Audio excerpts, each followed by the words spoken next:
अस्सलाम वालेकुम प्यारे बच्चों, आप सब कैसे हैं। उम्मीद है आप सब खैरियत से होंगे।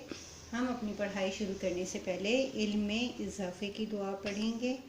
आइए सब मिलकर मेरे साथ इल्म में इजाफे की दुआ पढ़िए। बिस्मिल्लाहिर्रहमानिर्रहीम। रब्बी ज़िदनी इल्मा।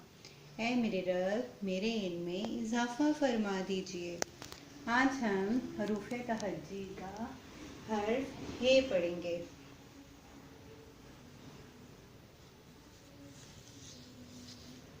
हे की आवाज़ क्या होती है?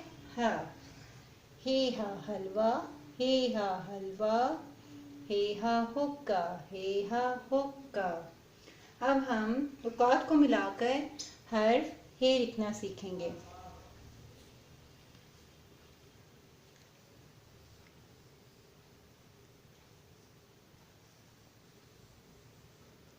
हे, हमने कौन सा हर्फ लिखा है?